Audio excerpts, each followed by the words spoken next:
Thanks for your great talks. Your final slide was a positive on one side, but a bit, depressive on the other side. We just don't know.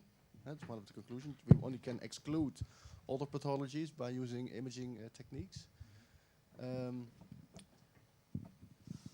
But what should you do? What would your advice be if you have to give a conservative treatment on an athlete presenting with groin pain?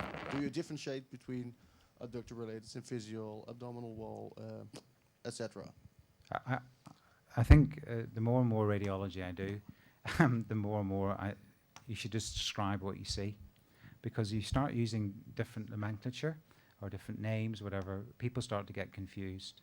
And in terms of even for like fracture patterns, if you describe a classification of fractures, one surgeon won't have a clue what you're talking about, and one will.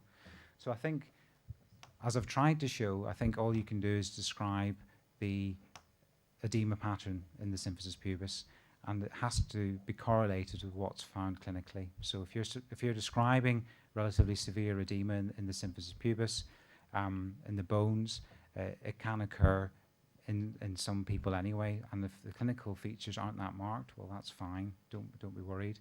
And then the other finding we see is this kind of more focal linear change in the tissues involving whatever you want to call it, the capsule, the adductor longus and rectus abdominis.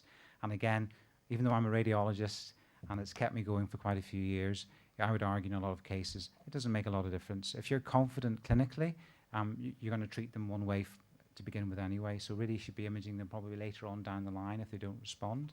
But I would counter that in that there's very few people of this ilk out there doing it, and so, sorry, that's probably the wrong word to use because it's an English colloquial word. Very people like this who are so expert in what they do, and I'm not doing down club doctors or club physios, because there's a variation, just like there's a variation in radiologists, but a lot of them, as I said, the clinical referral, they really don't know any of this. They all think everybody's got a sportsman's hernia. They haven't heard of adductor-related pain. So you're helping them make a decision at an earlier stage. But if we take it back to non-elite athletes, I would tell the person that refers, why are we imaging? Because you're going to treat them conservatively. You're not going to, if you play football once a week and you're getting a bit of a groin strain, you're not going to submit yourself to surgery. Sorry. Really looking forward to the prognostic value of diagnostic imaging, Yeah, thank you. I guess we have time for one more quick question. Anybody?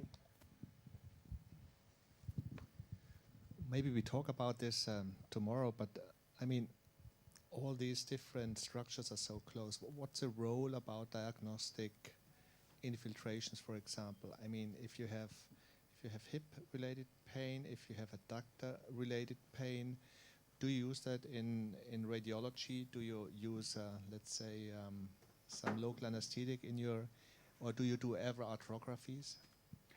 Well, if you're talking about the hip, yeah, we do use it as a diagnostic aid. Again, there's literature that says it isn't 100%, but because that's really a confined area, you're putting anesthetic into the hip joint.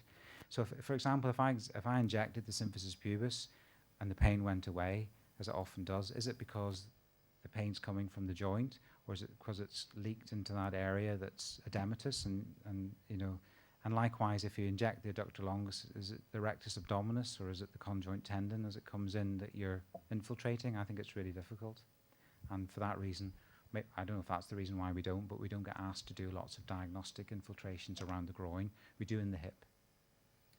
Thank you very much. Short tea break. Thank you.